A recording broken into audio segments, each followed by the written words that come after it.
অন্যের জন্য শুভ কামনা করলে এটা ফিরে নিজের দিকে আসে, এটা খেয়াল রাখেন। এটা একটা লাইফ হ্যাকস শেয়ার করতেছি, আজীবন কাজে লাগবে। অন্যের জন্য যেটাই ভালো কামনা করবেন এটা ঘুরে আপনার দিকে আসবে।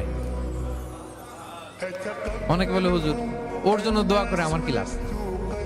নিজের জন্য আল্লাহ আমারে মাফ করে দাও, আল্লাহ আমারে সমৃদ্ধি দাও, আল্লাহ আমার বেতন বাড়াও, আল্লাহ আমার ব্যবসায় বরকত দাও, আল্লাহ আমার ছেলেরা হাফেজ বানাও, আল্লাহ আমার বউ, আল্লাহ আমার মেয়ে, আল্লাহ আমার আমার আমার সব আমার ভালো আপনি চাচ্ছেন নিজের জন্য, অন্যদের জন্যও চান।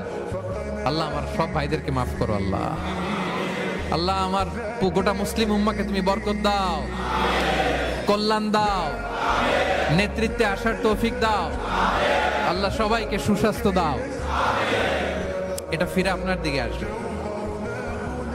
অন্যের জন্য শুভকামনা বহুগুণ বৃদ্ধি হয়ে নিজের দিকে রিটার্ন করে। বিষ্ণু সাল্লাল্লাহু এটাই বলেছেন, মা মিন আবদিন মুসলিমিন ইয়াদউ লিআখিহি বিযাহরিল গায়বি ইল্লা ক্বালা লাহুল মালাকু ওয়া লাকা বিমিসলিন।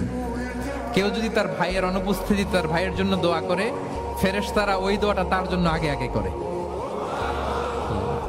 তাহলে অন্যের জন্য শুভকামনা করলে, দোয়া করলে লাভ না লস? ধরেন আমি মোশাররফ ভাইয়ের জন্য দোয়া করলাম যে আল্লাহ মোশাররফ ভাইকে তুমি সুস্থ করে দাও, তখন ফেরেশতারা বলে আল্লাহ যিনি দোয়া করতেছে তার যদি কোনো রোগ বালাই থাকে আগে তারে সুস্থ করে দাও। ধরেন আমি বেলায়েত ভাইয়ের জন্য দোয়া করতেছি, আল্লাহ বেলায়েত ভাইয়ের এই সমস্যা আল্লাহ তুমি দূর করে দাও, ফেরেশতারা বলবে আল্লাহ যিনি দোয়া করতেছে তার যদি এই সমস্যা থাকে আগে তারে এটা দূর করে দাও। ধরেন আমি দোয়া করলাম